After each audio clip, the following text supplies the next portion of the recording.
Hello అండి, welcome back to my channel. So Rani Inti Muchatlu. So ఇది వచ్చేసి మనకి చింతపండు పులిహోర అండి. సో మన పూర్వకాలం నాటిది అనమాట ఇది.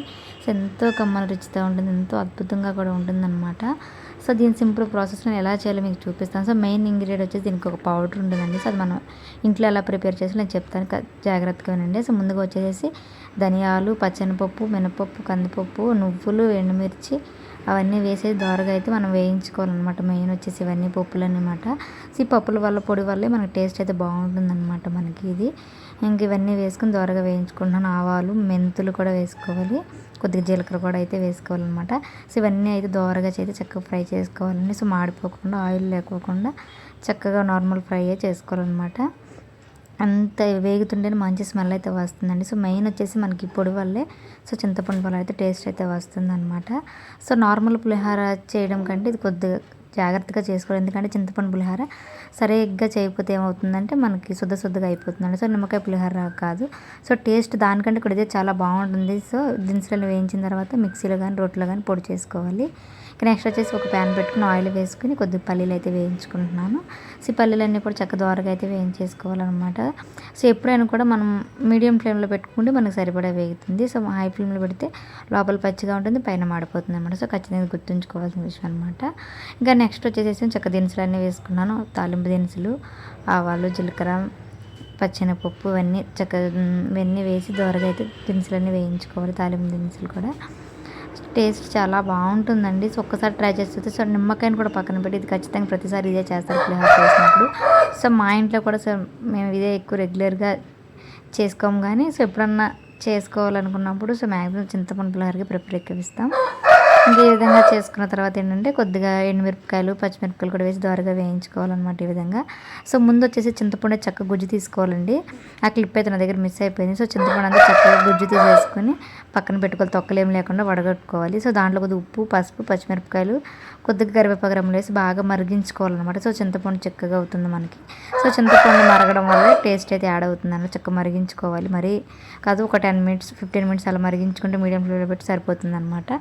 ఈలోపు మన పోపు దినుసులన్నీ వేయించేసుకోవాలి. సో చింతపండు మగ్గిన తర్వాత పక్కన పెట్టుకోవాలన్నమాట ఈ విధంగా.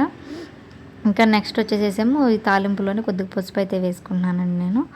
ఇంకే పసుపు కూడా వేసి తాలింపులతో పాటు వేయించేసుకోవాలి. ఆల్రెడీ కొద్దిగా మనం చింతపండులో వేస్తాం కాబట్టి సో దీంట్లో ఎక్కువ వేయట్లేదని లైట్గా వేస్తున్నాను. సో మరీ ఎక్కువ వేస్తే ఇది కూడా పసుపుగా లాగా స్మెల్ వచ్చేస్తుంది అనమాట. మరి ఎక్కువ ఎల్లో కలర్లో అయితే ఉంటుందన్నమాట. ఇంకా లైట్గా అయితే వేస్తున్నాను అనమాట. ఈ విధంగా చొక్క అయితే అన్నీ వేయించేసుకుంటున్నాను నేనైతే ఈ విధంగా. ఇంకా నెక్స్ట్ వచ్చేసేసి దీనికి ఎక్కువ గుడుల్లో అట్లా ప్రసాదాలుగా పెడతారు కదండి. సో అక్కడ తింటారు కదా చాలా ఇష్టంగా. సో మనకు కూడా ఇప్పుడు వేయడం వల్ల అంతే టేస్ట్ వస్తుంది. మీరు ఖచ్చితంగా ఒకసారి ట్రై చేసి చూడండి. సో మీకు ఏమైనా నచ్చితే మన ఛానల్ని సపోర్ట్ చేసి లైక్ చేసి కామెంట్ చేయండి. సో మన ఛానల్ కానీ ఫస్ట్ ఎవరైనా చూసినైతే ఒకసారి లైక్ చేసుకోండి.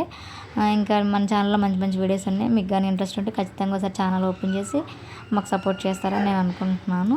ఇంక ఇవన్నీ అయితే త్వరగా అయితే వేయించేసుకుంటున్నాను అనమాట నేను ఈ విధంగా. ఇవన్నీ వేయించిన తర్వాత పక్కన పెట్టేసేసుకుంటున్నాను. నెక్స్ట్ అయితే ముందుగా అన్నం ఉంటుంది కదండి. సో దీనికి వేడి అనుకుంటే చల్లదన్నం బాగుంటుంది అనమాట.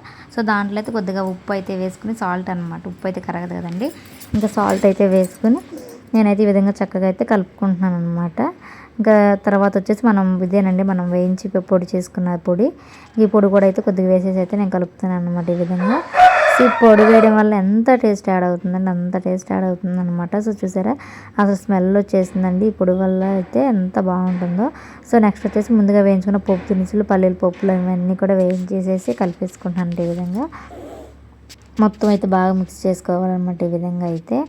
ఇలా కిడ్స్కి కానీ సో పెద్దవాళ్ళకి కానీ ఎవరికైనా పెట్టి చూడండి, చాలా ఇష్టంగా తింటారు. సో మళ్ళీ మీ చేతి పులిహోర చేసి పెట్టమని అడుగుతారు, అంత బాగుంటుంది. టేస్ట్ విషయంలో నాది గ్యారంటీ అనమాట. ఇంకా ఈ విధంగా మొత్తం కలిపేసుకోవాలండి. సో పులిహోర కూడా ఎప్పుడు కూడా గట్టిగా కంటే చేత్తో కలిపితేనే మనకి మరింత టేస్ట్ యాడ్ అయినట్టు అనిపిస్తుంది అనమాట. సో చేత్తో కలపడం వల్ల అన్నీ పట్టుతాయి అనమాట. ఇంకా నెక్స్ట్ వచ్చి చింతపండు ఉంటుంది కండి. సో దీన్ని అయితే కొద్దిగా ఆయిల్లో కూడా అయితే ఈ విధంగా కొద్ది 2 నిమిషాలు అయితే వేయించుకోవాలన్నమాట. సో నార్మల్గా ఉడికించుకుంటాం, కానీ ఇలా ఆయిల్లో కూడా ఒక 2 నిమిషాలు ఉడికించుకుంటే మనకి పచ్చి వాసన కూడా ఎక్కడ రాకోకుండా టేస్ట్ బాగుంటుంది అనమాట. సో నెక్స్ట్ వచ్చేసి మొత్తం చేసే విధంగా కొద్ది కొత్తిమీర అవన్నీ వేస్తున్నాను అనమాట. కొత్తిమీర కూడా వేసేసి కొద్దిగా కలుపుకోవాలి ఈ విధంగా.